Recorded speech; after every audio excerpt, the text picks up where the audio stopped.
Eu e Miguelito sabemos que você prometeu que esse semestre ia ser diferente.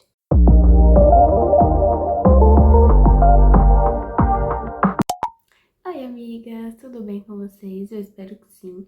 Hoje eu vim aqui trazer um tópico um pouco sensível: o final das férias. Eu sei, é difícil, passou muito rápido, mas vamos aproveitar essa última semana de férias para organizar nossos estudos. Para quem não sabe, eu sou estudante de odontologia, eu vou entrar agora no 4º semestre e eu trouxe 5 dicas para vocês que me ajudaram até agora na faculdade e que com certeza vão ajudar vocês também. Primeira dica: estudar a matéria depois da aula. Gente, eu só comecei a fazer isso semestre passado e me ajudou demais. É estranho, principalmente porque eu estava acostumada a estudar só antes das provas. E assim, era um desespero porque eu queria estudar o conteúdo inteiro um dia, dois antes da prova e estudar 20, sei lá, no máximo 30 minutos todos os dias ou 3 vezes na semana é estranho porque a gente não tem esse costume, mas fez muita diferença. Porque quando chegou a época das provas, eu revisei tudo e parece que tudo estava bem mais claro para mim. Então é ótimo, é difícil, mas vale a pena. E um bônus para essa é revisar a aula anterior antes da sua próxima aula. Então, semestre passado eu tinha anestésio na segunda-feira. Então, domingo eu dava uma lida na aula passada e ia, vamos assim, preparada para a próxima aula, sabe? Gente, ajuda demais. Não é sempre que dá para fazer, mas se der, principalmente nas matérias que você tem dificuldade de entender, ela é ótima, porque você consegue ter uma continuidade na matéria. Faça. Gente, segunda dica, e provavelmente a mais difícil, que é assistir às aulas. Sim, estar presente lá, ouvir o seu professor falando. Faltar é uma tentação. E tem aulas que, assim, a matéria não é legal, o professor também não é lá aquelas coisas, mas, gente, faz muita diferença. Eu não sei explicar, mas o jeito que os professores cobram o conteúdo nas provas é o jeito que ele explicou. Você pode ter lido todos os livros, visto todos os slides possíveis, mas o modo que o professor fala e como tá na prova, normalmente são muito parecidos. Então, assim, esteja lá na sua faculdade, passa muito rápido. Eu sinto que foi ontem que eu entrei na faculdade e eu já tô praticamente na metade. Então, aproveitem, tentem absorver o máximo possível. Nem sempre vão ter professores super legais e matérias que você vai amar, mas é necessário. Então, aproveitem, porque esse é o momento de estudar. Terceira dica: lê o material que o professor disponibilizou. Semana que vem, muito provavelmente, os professores vão passar o plano de aula e lá vai ter a bibliografia, que é o material que eles se basearam para fazer as aulas. E assim, em sua maioria, se não tudo, são livros.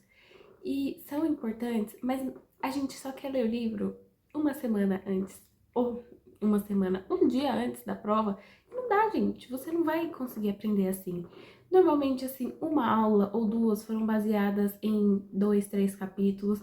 Se você for acompanhando, gente, vale a pena. Assim, você entende de outra forma, é muito mais profundo.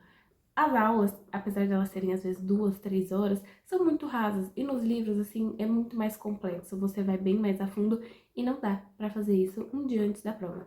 Então, leia os livros. Normalmente eles já falam, tipo assim, esses dois são os mais importantes. Você vai lá e lê eles, que vai te ajudar com certeza. Quarta dica: estudo ativo. Muito se fala isso nos últimos tempos, mas realmente faz diferença. Você estudar ou fazendo questões ou ensinando alguém. Gente, ensinar alguém é a melhor forma de você aprender um conteúdo, porque você precisa saber ele para conseguir passar. E assim, na hora que você está explicando, você consegue entender o que você não entendeu para falar para a pessoa. É muito bom. E questões também, quando você responde elas assim, genuinamente, é muito fácil. Você encontra muitas questões de concursos ou de provas assim para fazer e ajuda demais. E por último, mas não menos importante, organizar, seja o seu caderno, tablet ou notebook, o que você use para estudar e organizar as matérias. Eu gosto de usar o tablet, então eu tenho um caderno, vou mostrar para vocês. Eu uso o Kill Notes para montar meus cadernos, aqui ainda tá tudo do semestre passado. E o que eu vou fazer? eu vou criar uma pasta, colocar todos os cadernos, assim, uma pastinha, colocar todos os cadernos do semestre passado e deixar lá, terceiro semestre, e vou abrir um caderno novo para cada matéria que eu vou ter esse semestre. E assim, eu gosto de separar por cor, colocar uma capa bonitinha, então é melhor eu já deixar isso pronto do que querer ir fazendo isso durante os dias, porque, gente, a primeira semana é muito difícil. Eu fico com sono, eu faço faculdade de manhã. E assim, é absurdo, de tarde não tenho vontade de fazer nada. Quem dirá organizar isso? Semestre passado, eu falei, não vou organizar nada não. Não organizei mesmo. Porque eu falei, eu não vou organizar nas férias, não organizei durante o semestre. Isso aqui ainda tá uma bagunça. Eu vou arrumar a bagunça do semestre passado e já deixar organizado desse semestre pra dar tudo certo. E foram essas as dicas de hoje. É tudo bem simples, é o básico que todo mundo fala, mas é muito importante a gente deixar os nossos objetivos claros e entender o que a gente precisa fazer ao longo desse semestre para que ocorra tudo bem e já nos preparar para as próximas férias. Obrigada por terem assistido. Tchau!